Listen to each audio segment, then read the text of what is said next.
What's up guys, we are Tottenham TV here. We got another video for you guys today. We got battered 3-1 by Sheffield United a couple of days ago. I'm just going to be analysing what a shit show that was, and I want to really break down how bad the defending was, because it was absolutely atrocious. I'll talk about the VAR decision as well, and I'll break that down why that was such a bad decision in my opinion.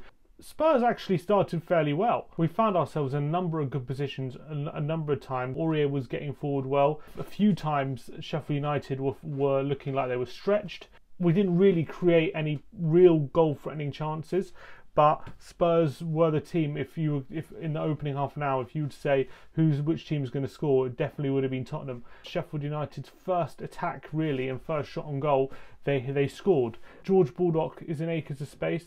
Huminson is way too slow to get out, and then once he gets in the box, I mean, there's 7 Tottenham players in the box, 7, and there's 7 Sheffield United players in the box, and yet somehow they're all free. Every single Sheffield United player is free. Son falls asleep. No one's marking. Sanchez is marking no one. Aurier is marking no one. Aurier is marking Sissoko. What is going on here? Dye is the only one who really has a man in McBurney. And he pulls it back to Sander Berge, who has time to take a touch forward and slot it into the far corner. So the Celso takes way too long to close him down, and went 1-0 down. I mean, it was their first time they got into our box the whole game, and I can't believe what I'm seeing here. The defending for this first goal, I just couldn't believe it. I remember watching it at the time, thinking, how the hell are there 7 Tottenham players in the box? Yet he has time to not only take a touch forward, and slot it into the far corner. I mean, Jose is going to be pulling his hair out, absolutely pulling his hair out. But we reacted. Lucas Moura straight away goes forward, he runs past a couple of players, clearly gets fouled in the process by Sander Berge. Because full ball falls to Harry Kane, Spurs have the advantage, so the referee decides to play on, and then as we play on, obviously Harry Kane goes on to score. Lovely, nice little finish, and cuts inside well. I think Dean Henderson probably would have been disappointed, but as we all know, one of the worst VAR decisions we've ever seen. I mean, I've slowed it down so many times, I can't see with 100% accuracy whether there's a handball there. I've slowed it down just a number of times. Let's just see if we can.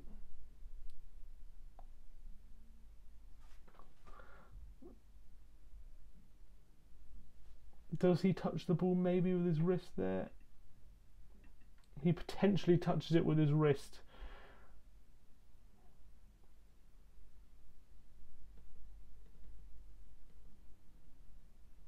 There, but definitely I think in terms of the Egan's smack against him, that's not conclusive whether that hits his hand. It's definitely not conclusive whether it hits his wrist. I think they're not making a judgment based on 100% certainty, which is what I'm most frustrated about. They're making a judgment based on maybe in the pictures they've seen it could possibly have hit his hand, and yet they've given it as a handball after the referee played advantage. He played advantage because Lucas Moura was fouled. Surely there has to be a rule that if the referee plays advantage, whatever happens before is irrelevant because he's played advantage on a foul. So I don't understand how Lucas Moura can be penalised for being fouled and potentially touching the ball with his hand when the referee's played advantage. So that piece of play becomes irrelevant. It is irrelevant, because if it was relevant, then he would have blown up for a foul.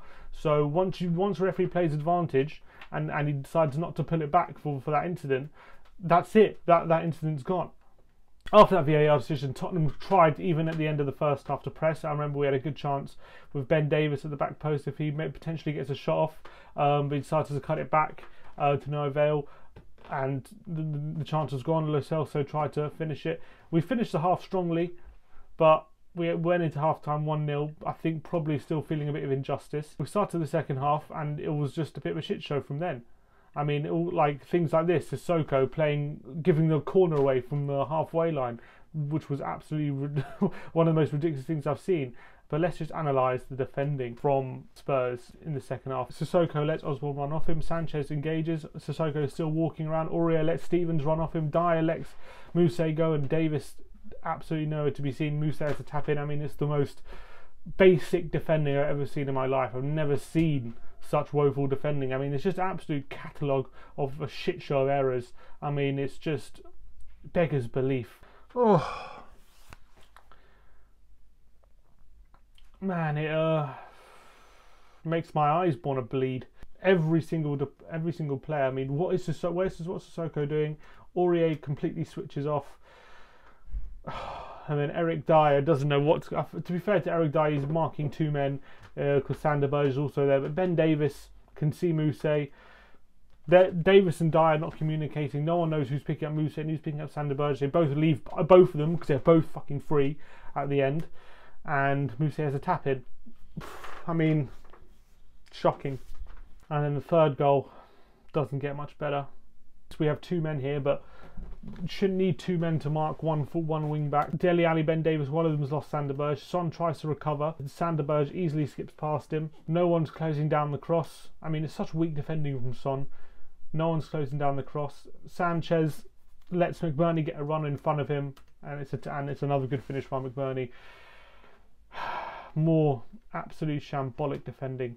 Shocking defending.